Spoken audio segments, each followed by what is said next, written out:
Hebron Ministries. ஆண்டவர் நம்மை ஆஸ்வதிப்பார். இந்த நாளை கர்த்தர் நமக்கென்று வைத்திருக்கிறார். ஹல்லேலூயா.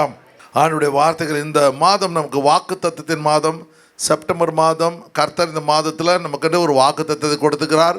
அது நான் அற்புதமும் ஆச்சரியமான பிரகாரமாய் இந்த ஜனங்களுக்குள்ளே ஒரு அதிசயத்தை செய்வேன். நான் அற்புதமும் ஆச்சரியமான பிரகாரமாய் இந்த ஜனங்களுக்குள்ளே அதிசயத்தை. Therefore behold, I will again do a marvelous work among the people, a marvelous work and a wonder ன்னு சொல்றார் ஆண்டவர். அப்போ இந்த மாதத்தில் கர்த்தர் நமக்கு ஒரு ஒண்டர், நமக்கு ஒரு மார்வலஸ் ஒர்க், ஆண்டவரை அதிசயத்தை தேவன் செய்வார் என்று ஆண்டவருடைய கரங்களை சொல்லுங்கள். ஆண்டவர் இந்த மாதம் அந்த வாக்குத்தத்த வார்த்தையை எடுத்து மேலே வச்சுட்டு சொல்லுங்கள், ஆண்டவர் இந்த மாதம் எங்களுக்கு ஒரு ஒரு ஒரு மாவுலஸ், அதாவது ஆச்சரியமான ஆசீர்வாதத்தை தேவன் கொடுக்க இரக்கமுள்ளவராக இருக்கிறார். ஹல்லேலூயா. சரி, இந்த அருமையான பகுதியில் 4 காரியங்களை கர்த்தர் நமக்கு கற்று தருகின்றார். இந்த செய்தியினுடைய தலைப்பு மார்வலஸ் ஒர்க்ஸ் ஆஃப் காட். தேவனின் ஆச்சரியமான கிரியைகள். கிரியைகள் மிக மிக முக்கியமான காரியம். ஒன்று அங்கே பார்க்குறோம், ஒண்டர்ஸ் ஆஃப் ப்ரொவிஷன். அப்படின்னா ஆண்டவர் உலக தோற்றத்துக்கு முன்பே உங்களுக்கு என்ன ஆசீர்வாதம் தேவை என்பதை அறிந்திருந்து அதை முன்பாகவே ஏற்பாடு செய்திருக்கிறார். அவருக்கு நல்லா தெரியும், இவர் கல்யாணம் ஆகும், இவர் கல்யாணம் ஆகாது, இவர் குழந்தை பிறக்கும், இவர் குழந்தை பிறக்காது. அவர் முன்னாடி எல்லாவற்றையும் அறிந்திருக்கிறார். இத்தனை வயசில் தான் கல்யாணம் ஆகும், இந்த வயசில் தான் இது நடக்கும் அப்படின்னு எல்லாவற்றையும் அறிந்தது. அதான் ஒண்டர்ஸ் ஆஃப் ப்ரொவிஷன், ஏற்பாடுகளின் அதிசயங்கள். உங்கள் வாழ்க்கையில் before the foundation of the எர்த்னு சொல்லுவாங்க. உலக தோற்றத்துக்கு முன்பாகவே தேவன் என்ன செய்கிறாரு, உங்களுக்கு எல்லாவற்றையும் ஆயத்தம் பண்ணி வைத்திருக்கிறார். ஹல்லேலூயா. அதுபோல் உங்கள் வாழ்க்கையில் அந்த ஆயத்தம் கரெக்டாக அந்த அற்புதம் நடந்து கொண்டே இருக்கும். ரெண்டாவது பார்க்கும்போது ஒண்டர்ஸ் ஆஃப் நேச்சர். தேவன் யார் அவரோடு கூட இருந்து செயல்படுகிறார்களோ அவர்கள் இயற்கையே அவன் கரங்களிலே கொடுத்து விடுவார். இயற்கையே அவன் கரங்களிலே கொடுத்து, இயற்கையை கண்ட்ரோல் பண்ணுற அந்த பவரை கர்த்தர் என்ன பண்ணுவார், அவருடைய கரங்களிலே கர்த்தர் கொடுக்க விடுகிறார். மூன்றாவது காரியம் ஒண்டர்ஸ் ஆஃப் ப்ராஃபஸி.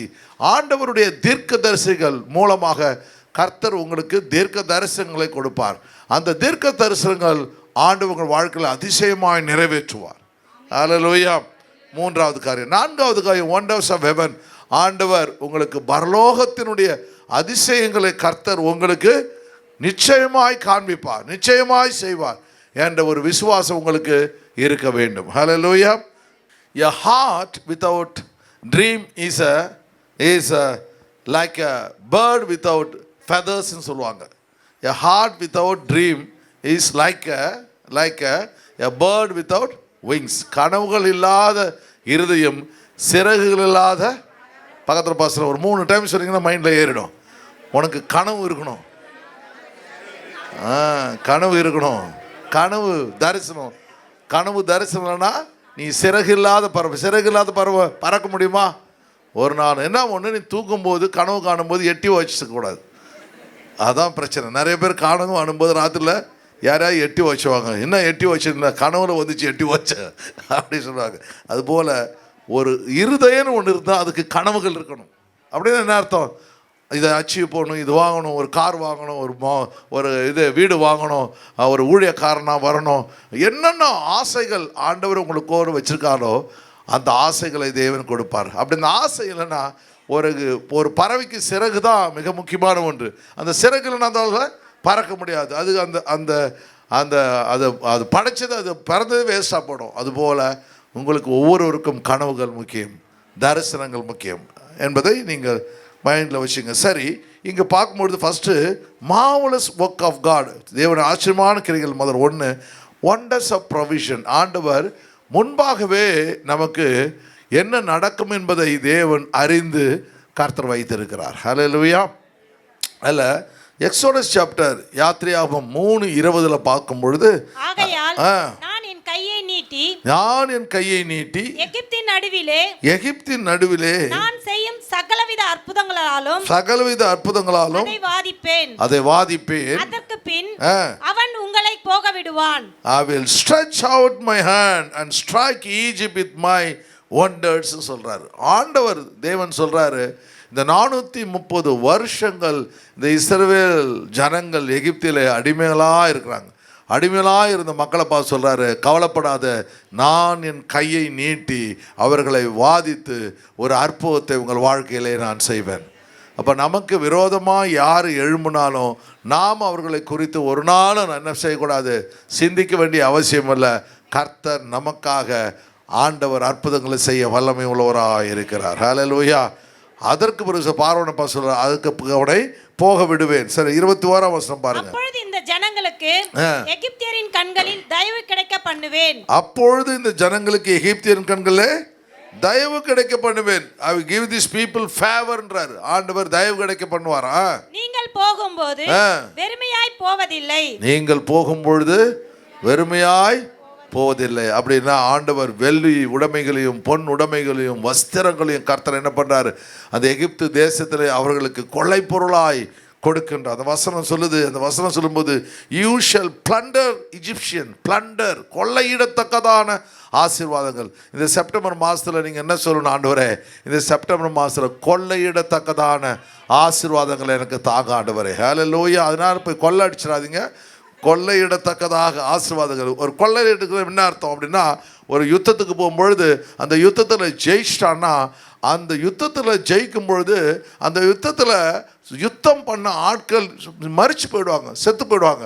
அப்போ அந்த வீட்டுக்குள்ளே அவன் போட்டிருந்த நகைகள் வஸ்திரங்கள் எல்லாத்தையும் இவனுக்கு உரிமையானதாய் மாறிவிடும். அப்போ பார்த்துட்டோம், யோவர் எந்த கடையில் வாங்கினாரு தெரியலையே அப்படின்னா யோசிக்க மாட்டான். அப்படியே பாரி எடுத்துக்கிட்டு நேரம் வந்து தன் மனைவி பிள்ளைகளுக்கு, பாரு நான் யுத்தத்துக்கு போன கர்த்தர் எனக்கு கொள்ளையான பொருட்களை கொடுத்தார். அதான் யுத்தத்தில் போகிறவங்களுக்கு தேவன் எப்போவுமே என்ன பண்ண கொள்ளை பொருட்களை உரிமையாக்கி தருவார். உங்கள் வாழ்க்கையில் எத்தனை யுத்தங்கள் வந்தாலும், அந்த யுத்தத்தில் போராட்டங்கள் வந்தாலும், அந்த யுத்தத்தில் உங்களுக்கு ஆண்டவர் கொள்ளையான பொருட்களை கர்த்தர் ஆண்டவர் கொடுக்க இரக்கம் உள்ளவராக இருக்கிறார். ஹல்லேலூயா. 2 தீமோத்தேயுவின் புத்தகம் 4ஆம் அதிகாரம் 16ஆம் வசனத்தில் அருமையாக பவுல் தீமோத்தேயுக்கு அநேக ஆலோசனைகளை தர்றான். ரொம்ப அழகான ஆலோசனை தரான். அவன் தன்னுடைய உள்ளத்தில் ஆழத்தில் இருந்து பேசுகிறான். என்ன பேசுறான் பாருங்க. நான் முதல் விசை உத்தரவு சொல்ல நிற்கையில் ஒருவனும் என்னோடு கூட இருக்கவில்லை. அப்போ அநேக முறை இவன் கோர்ட் கேஸு எத்தனோ பிரச்சனைகள் வருது, இவனுக்கு சப்போர்ட் பண்ணுறதுக்கு ஒரு ஆளும் இல்லை. எனக்கு ரொம்ப சந்தோஷம். ஆனால் அந்த விஷயத்தில் பார்த்தா சர்ச்சு பிரச்சனை வந்தபோது நீங்கள் எல்லாம் என்னோட கூட நின்னீங்க. நான் சொல்லுவேன், பவுலே உனக்கு உன்னோட சப்போர்ட் பண்ண யாரும் இல்லை, ஆனால் எனக்கு அநேக ஆட்களை கர்த்தர் கொடுத்திருக்கிறார். ஹல்லேலூயா. ஆண்டவர் தேவன். அப்போ அவன் சொல்கிறான், ரொம்ப மனவு குமரலோடு கூட ஒரு நிற்கையில் ஒருவன் என்னோடு கூட இருக்கவில்லை, எல்லாரும் என்னை கைவிட்டார்கள், அந்த குற்றம் அவர் மேல் சுமராதிருப்பதாக. அந்த ஃபாதர் சாட்டு பாருங்க, அவன் மேலே அவனை எல்லாம் கைவிட்டாலும் அவன் சொல்கிறான், அந்த குற்றம் அவர்கள் மேல் சுமராது இருப்பதாக. ஹல்லேலூயா. ஆனால் கர்த்தரோ எனக்கு துணையாக நின்று என்னாலே பிரசங்கம் நிறைவேறுகிறது. எதற்காக தேவன் நமக்கு ஜீவனை கொடுக்கிறார் அப்படின்னா, அவருடைய திட்டத்தை நிறைவேற்றுவதற்கு. நீங்கள் என்ன நினைப்பீங்க, எனக்கு ஜீவனை கொடுக்கிறார் இன்னும் 10 வருஷம் சாப்பிட்டு தூங்குறதுக்கு. ஆனால் கர்த்தர் எதுக்காக நம்ம ஜீவனை கொடுக்குறாரு, அவருக்கு ஊழியம் செய்வதற்கு. ஹல்லேலூயா. நமக்கு கொரோனாக்கு முன் கொரோனாக்கு பின்னு சொல்லுவோம் அடிக்கடி. இப்போ நான் முன்னாடிலாம் கிறிஸ்துவுக்கு முன் கிறிஸ்துவுக்கு பின்லாம் கிடையாது, கொரோனாவுக்கு முன் கொரோனாவுக்கு பின். அதுபோல் நமக்கு 2வது பகுதியில் எதுக்கு ஜீவனை கொடுத்தாருன்னா, அவருடைய திட்டம் நிறைவேறுவதற்கு. இந்த பவுல் இதை உணர்ந்திருக்கிறான். அதனால தான் சொல்கிறான், ஏன் கர்த்தர் என்னை பாதுகாக்கிறாரு, எனக்கு ஏன் துணை நிற்கிறார், ஏன் என்னை கைவிடவில்லை அப்படின்னு பார்த்தா, அவருடைய திட்டம், அவருடைய பிரசங்கம் நிறைவேற வேண்டும். என்னை கொண்டு அநேக இடங்களில் சுவிசேஷம் அறிவிக்கப்பட வேண்டும். 1. 2வது புறஜாதி எல்லாம் கேட்கணும், புறஜாதி எல்லாம் ரட்சிக்கப்படணும். அதற்காக என்னை பலப்படுத்த, God strengthen me. எதுக்காக பலப்படுத்தினாரு, தேவனுடைய திட்டம் நிறைவேறுக்கு. ஹல்லேலூயா. நம்ம வாழ்க்கையில் ஆண்டவர் வச்சிருக்க எல்லா காரியங்களும் கர்த்தருடைய திட்டங்களும் தயவுகளும். ஹல்லேலூயா. நான் ஒவ்வொரு முறையும் ஆண்டவர், இப்போ கூட நீங்கள் நான் வந்த உடனே ஜெபம் பண்ணேன். அந்த 5 மணிலேருந்து எல்லாம் பாஸ்டர்ஸுங்க வந்துக்கிட்டே இருந்தாங்க. நாளைக்கு வேறு ஒரு பெரிய குரூப்புக்கு எல்லாம் ஒரே இருக்குது. அதனால் வந்துக்கிட்டே இருக்கும் பொழுது நான் வந்தவொடனே முழங்கால போட்டு என்ன தெரியுமா ஜெபம் பண்ண, ஆண்டவரே எனக்கு இதெல்லாம் சந்தோஷம் இல்லை, சர்ச்சை கொடுத்தா அதுதான் சந்தோஷம். எனக்கு வேறு ஒரு சந்தோஷம் இல்லை ஆண்டவரே. இவ்வளோ அழகாக கட்டின சர்ச்சு என்னிடத்துல பறித்து கொள்ளப்படுது, எங்களிடத்துலேருந்து பறிக்கொள்ளப்படுது. மறுபடியும் ஆண்டவரே எங்கள் பிள்ளைங்களுக்கு ஒரு நல்ல அழகான சர்ச்சை கொடுங்க சாமி. ஹல்லேலூயா. அதுதான் ஆண்டவரே நீ கொடுக்குற பர்த்டே கிஃப்ட். ஹல்லேலூயா. ஆனால் ஆண்டவர் சொல்கிறாரு, பரிசுத்த ஆவியானவர் தேவன் நம்மை பலப்படுத்தினார், சிங்கத்தின் வாயிலிருந்து ரட்சிக்கப்பட்டேன். நமக்கு சுப்ரீம் கோர்ட்டில் கேஸ் இருக்கும் பொழுது ஜெபிக்கும் பொழுது கர்த்தர் இந்த வார்த்தை எனக்கு கொடுத்தாரு, சிங்கத்தின் வாயிலிருந்து நான் உன்னை கொண்டு வருவேன், தப்பு வைப்பேன்னு சொன்னார். சரி, 18ஆம் வசனம் பாருங்க. கர்த்தர் எல்லா தீமை நின்றும் என்னை ரட்சித்து, கர்த்தர் எல்லா தீமை நின்றும், deliver me from every evil work, deliver me from every evil work, எல்லா தீமையிலிருந்தும் என்னை ரட்சித்து. அப்போது நம்ம வாழ்க்கையில் நடக்கிற எல்லா காரியங்களும் ரட்சிக்கிற ஒரு தேவன் நம்மோடு கூட பயணம் செய்து கொண்டு இருக்கிறார். ஹல்லேலூயா. அதனால் நம்ம எப்போவுமே விசுவாசிக்க வேண்டும், என்னோடு கூட ஒருவர் வருகிறார். ஹல்லேலூயா.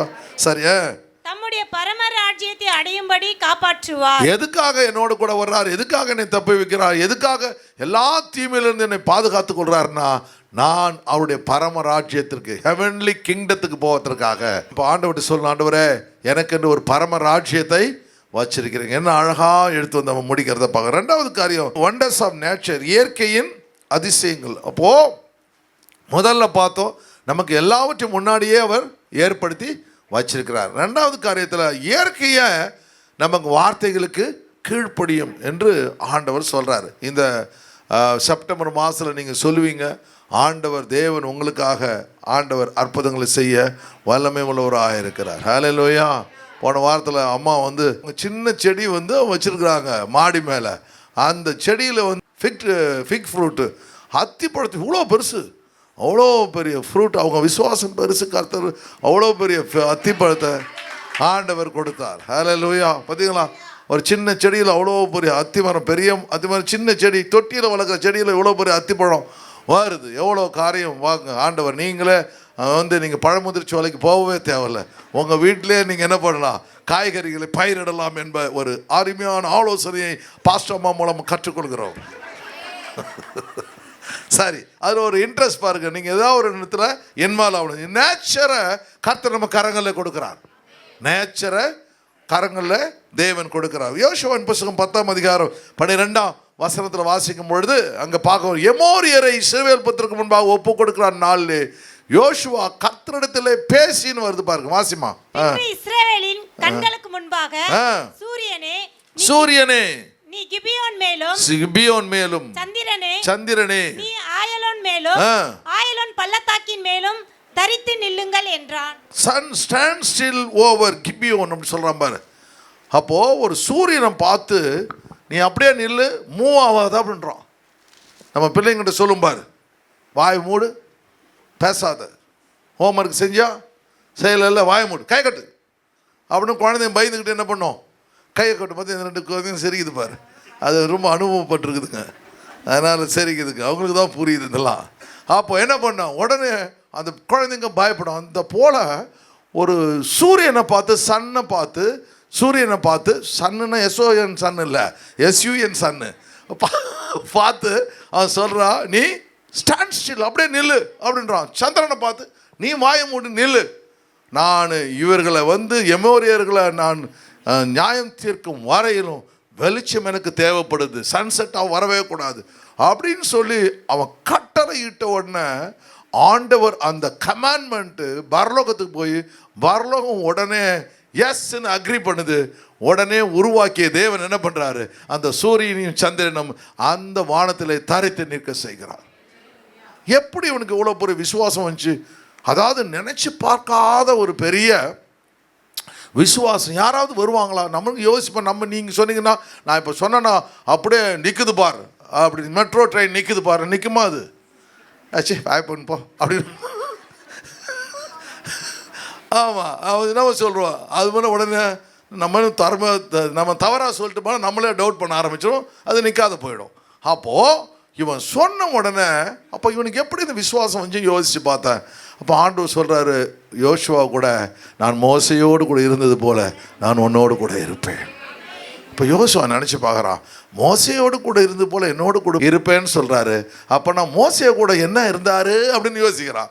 மோசை வரும்பொழுது செங்கல் ரெண்டாக பழந்தது, காடை மண்ணாக வரிச்சது, கண்மலையிலிருந்து தண்ணீர் வந்துச்சு.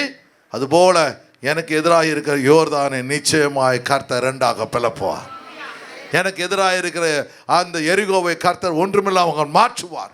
இந்த விசுவாசத்தை அவன் பார்க்கிறான்.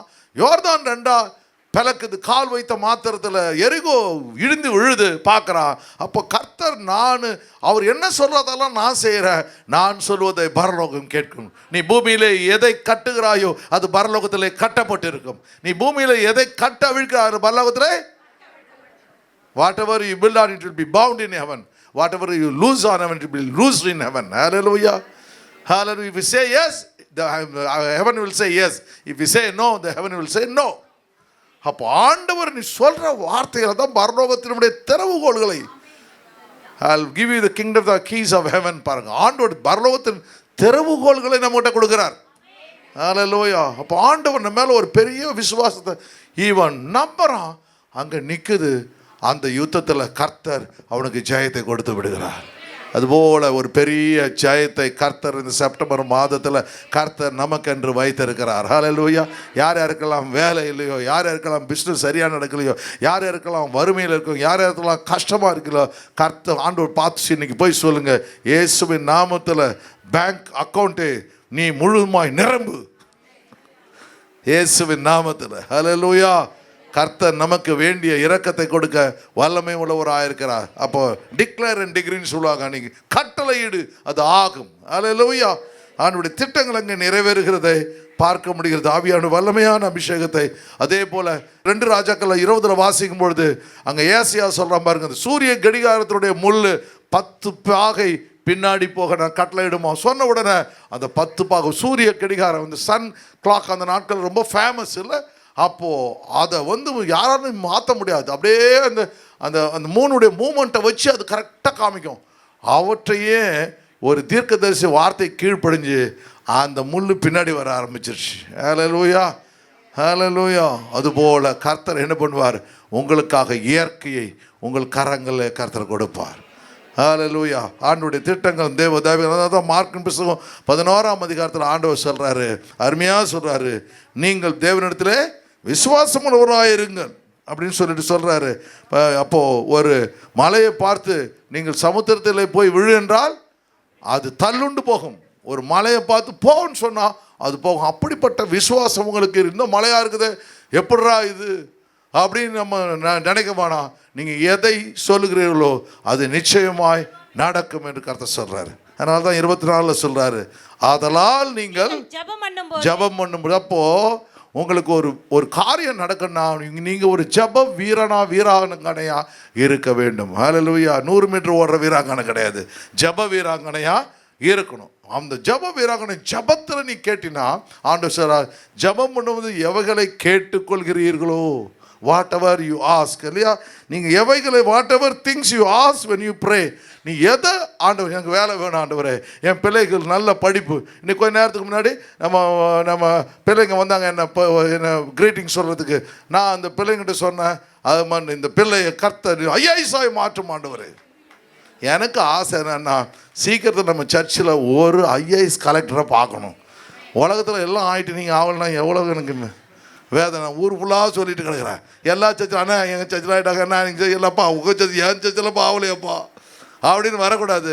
நீங்கள் நம்ம சர்ச்சில் ஒரு ஐஏஎஸ் கலெக்டர் முதல்ல கர்த்தர் உருவாக்கப்பட வேண்டும், ஐபிஎஸ் உருவாக வேண்டும், அட்வொகேட்ஸ் உருவாகிட்டாங்க. கர்த்தர் முதல் தரிசனத்தை நிறைவேற்றிட்டாரு. ஆண்டவருக்கு ஸ்தோத்திரம். அது ஒன்று கீழே இருந்து மேலே வருது, மேலே இருந்து நான் கீழே போகணும்னு நினைக்கிறேன். ஆமாம், எல்லாம் கீழே இருந்து மேலே போகுது, பரவாயில்ல.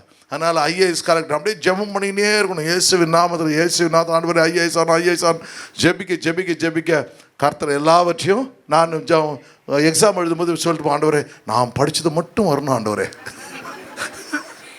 அப்படின்னு சொல்லி ஜாம் பண்ணிட்டு போவோம். அதே மாதிரி இங்கே அடுத்தா நம்ம படித்தது மட்டும் வந்திருக்கோம், கொஞ்சம் எப்படா மார்க் எடுத்து தெரியாதுப்பா. அதுபோல் நீங்கள் படித்தது மட்டும் கர்த்தர் கிருபை செய்வார். ஹல்லேலூயா. அப்போ சொல்கிறாரு பாருங்க, கேட்டுக்கொள்வதுவோ அவைகள் பெற்றுக்கொள்வோம் என்று விசுவாசியுங்கள். பிலீவ் தட் யூ ரிசீவ் தம். பெற்றுக்கொள்வோம் என்று விசுவாசி. அப்போ ஜெபம் பண்ணுறோம், இது வேணும்னு கேட்குறோம், அதை என்ன பண்ணிக்கிறோம், கிடச்சிச்சு சொல்லணுமா. வேணுன்றதை விட்டுறக்கூடாது. கிடச்சி போச்சு, இது நான் செய்ய போகிறேன். ஒரு கட்டில் வாங்கணும், ஒரு இது ஒரு மோட்டர் சைக்கிள் வாங்கணும், ஒரு கார் வாங்கணும், ஏதோ ஒன்று கிடச்சிருச்சு. இதாம்மா பார்க்கிங் ஏரியா, எல்லாமே எடுத்து ஓரமாக விடுமா, இந்த தான் வந்து நிற்க போதுமா அப்படின்னு சொல்லி நீங்கள் வந்து அந்த விசுவாசோடு செஞ்சால் கர்த்தர் அதை நிறைவேற்ற வல்லமை உள்ளவராயிருக்கு. அப்படியே என்ன அர்த்தம்னா, உங்களுக்கு வந்து இயரிங்ஸே கிடையாது, ஆனால் காது குத்தின்னு ரெடியாக இருக்கணும்னு வச்சுக்கோங்க, அதுபடி அர்த்தம். அதுபோல் கர்த்தர் என்ன பண்ணார், முதல்லையே ஆயத்தப்படும்போது வாய்க்கால் விட்டுகள் தண்ணீரால் காற்றையும் காண மாட்டீர்கள், மழையும் காண மாட்டீர்கள், பள்ளத்தாக்குகள் தண்ணீரால் நிரப்பப்படும். அல்லேலூயா. கர்த்தர் உங்களுக்கு ஒரு பெரிய அற்புதத்தை செய்ய போகிறார். சொல்லுங்க, இந்த செப்டம்பர் மாதத்தில் கர்த்தர் அற்புதத்தை செய்ய வல்லமை உள்ளவராக இருக்கிறார். அல்லேலூயா.